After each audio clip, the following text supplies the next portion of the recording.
అష్టసిద్ధి నవనిధికే దాత అసబరి దీన జానకీ మాత. హనుమంతుడు 8 శక్తులు అనగా అష్టసిద్ధులు మరియు 9 రకాల సంపదలు నవనిధులు అందించగల శక్తివంతుడు.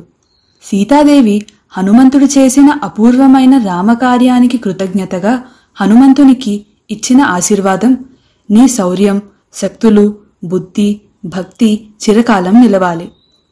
అష్టసిద్ధులు అంటే అనిమ, శరీరమును అతి చిన్నదిగా చేయుట. మహిమ, శరీరమును అతి పెద్దదిగా చేయుట. గరిమ, శరీరము బరువు విపరీతముగా పెంచుట. లఘిమ, శరీరమును అతి తేలికగా చేయుట. ప్రాప్తి, కావలసిన వస్తువులు పొందుట.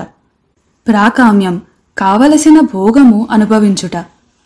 ఈ సత్వం, ఎవరిపైనైనా దేనిపైనైనా అధికారము పొందుట. వశీత్వం, అన్ని భూతములను లోబరచుకోనుట.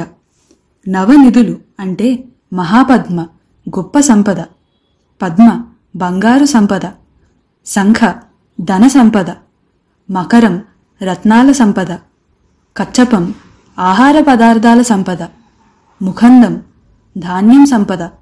నీలం, వస్త్రాల సంపద. కర్వం, పశువుల సంపద. నందకం, భూమి సంపద. ఈ 9 దివ్య ఐశ్వర్య సంపదలు ఇవి కుబేరునికి సంబంధించినవి. హనుమంతుడు వాయుపుత్రుడిగా, శివాంశ సంభూతుడిగా జన్మతోనే మహాశక్తివంతుడు. లంకకు వెళ్లే సమయంలో ఆయన అనిమ, మహిమ, లఘిమ ఇంకా మరెన్నో శక్తులను ఉపయోగించాడు. అంటే ఆ శక్తులు ఆయనకు సహజంగానే ఉన్నాయి. కానీ ఆ శక్తులు ఆత్మబలం, ప్రకృతి స్వభావం వల్ల కలిగినవే. హనుమంతుడు సముద్రాన్ని దాటి లంకకు వెళ్తున్న సమయంలో సముద్ర మధ్యలో సింహిక అనే శక్తివంతమైన రాక్షసి ప్రత్యక్షమవుతుంది. ఈ రాక్షసికి ఒక ప్రత్యేక శక్తి ఉంది. ప్రయాణికుల నీడను పట్టుకొని వారిని తన వద్దకు లాగి వారిని తినేసేది. ఈ ఘట్టం ముఖ్యంగా తులసీదాస రామచరిత మానస్లో సుందరకాండలో ఉంది. నేకి నీడ తానిహి లీన తాతే బల సంబరనహీన. ఆమె హనుమంతుడి నీడను పట్టుకొని అతన్ని తన వైపు లాగింది.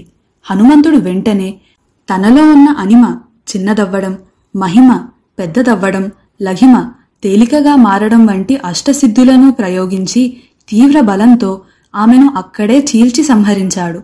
ఆ తరువాత హనుమంతుడు లంకకు వెళ్లి సీతాదేవిని కలిసినప్పుడు సీతాదేవి హనుమకు శౌర్యం, శక్తులు, బుద్ధి, భక్తి చిరకాలం నిలవాలి అని వరాన్ని ప్రసాదించింది.